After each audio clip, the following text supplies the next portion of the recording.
Hi! So, ipagpatuloy po natin ang pinag-uusapan po natin tungkol sa original sin na yung pagkain ng fruit ng tree of knowledge of good and evil doon sa Garden of Eden. As we have already clarified about the tree of the knowledge of good and evil, which represents Eve, let us also clarify the fruit of the tree of knowledge of good and evil. The fact that Eve represents the tree of knowledge of good and evil, that means the fruit is also related to Eve. So, ano ba yung fruit na yan? The divine principle reveals that the fruit signifies the love of Eve. The love of Eve. To eat the love of Eve means to establish a blood relationship. Ibig sabihin, magkaroon ng sexual relationship.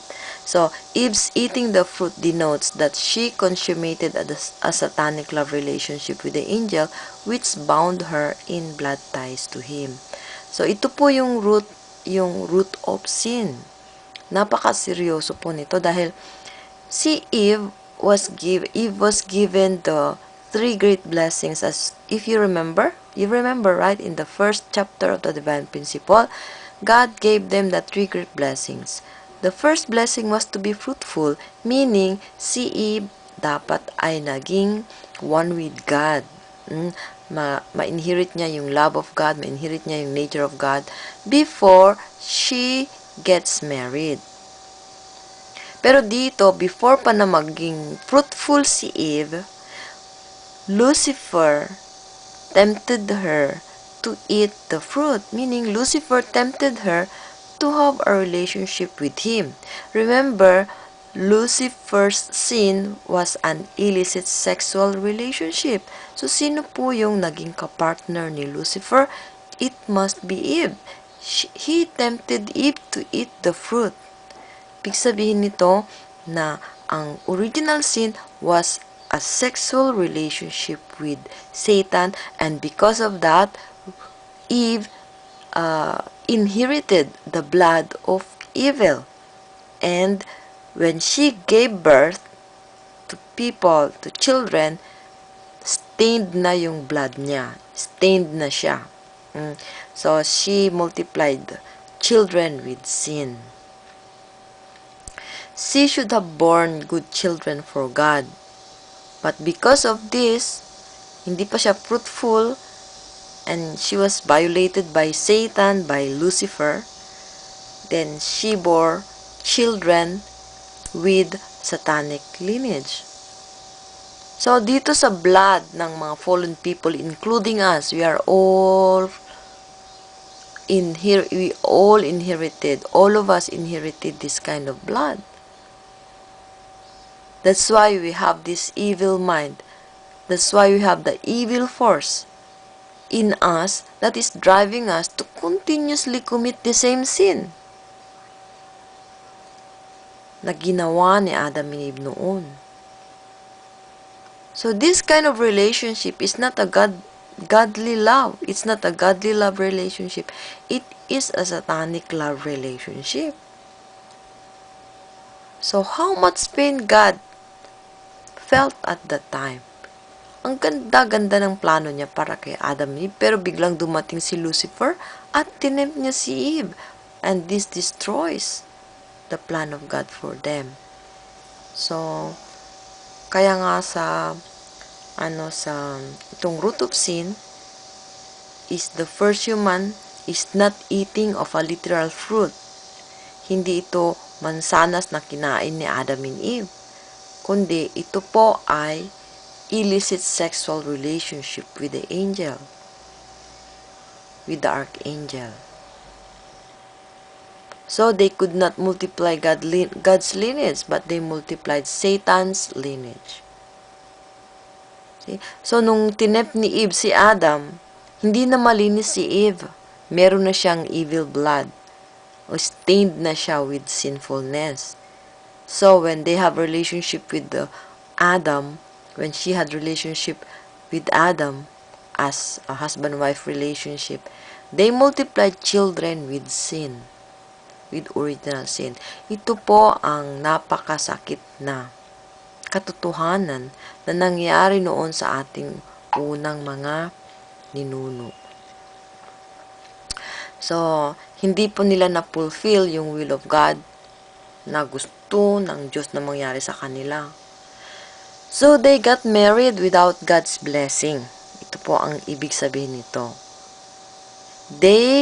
Adam and Eve became husband and wife with Satan's permission. Satan sabi sa kanila, okay lang kumain ng fruit, di kayo mamamatay. So, Satan tempted them to eat the fruit. At si Adam and Eve naman, dahil naniniwala sila sa teacher nilang si Archangel, so they followed his suggestion and they didn't realize that this sinful act will have an effect thousands and thousands of years after their generation. So, itong root, ito nakita natin po dito sa divine principle na to, kung ano po yung root of sin. Ito po ang ginagamit ni Satan to destroy people, to separate people from God. This kind of illicit sexual relationship. What is godly sexual relationship? It is a relationship when the man and the woman had inherited the love of God, and the man and the woman in themselves have inherited God's nature of masculinity for man and femininity for woman. And Adam and Eve, when they reach their maturity or their fruitfulness, they will be blessed by God in marriage. Kasi yun naman talaga ang goal ng Diyos sa kanila, mag-multiply sila. Anong klaseng mga anak ang dapat nilang i-multiply? Hindi po ba't mga anak ng Diyos ang dapat nilang i-multiply? So, God wanted to bless them in holy marriage in order for them to have a true family and true children, and fill the earth with true people, and then dominate the world with true love from God. So yun po ang holy love relationship for Adam and Eve to have sexual relationship when they have reached their fruitfulness and after they receive the blessing, marriage from God. Kaya lang hindi po ito nangyari noon. Kaya po, sa Unification Church, makikita nyo po na si Reverend Myung Moon, he is really teaching people to marry centering on God. So, man should understand that he marries a woman for God and woman, he marries a man for the sake of God. Ang purpose ng marriage is for them to reflect God's nature and for two of them to become the image of God and thus become true parents for their children. So lahat po dapat, lahat ng tao na fulfill ng first blessing and then second blessing, they will become true parents and they will bear true children with God's lineage. So ito po ang malaking problema po ng tao.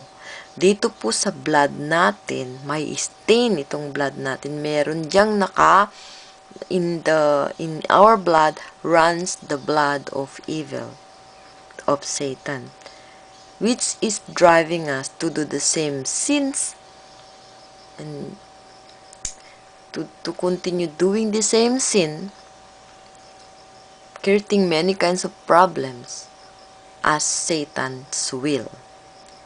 So I hope you think and contemplate about this, and let's try to overcome this sin in our life.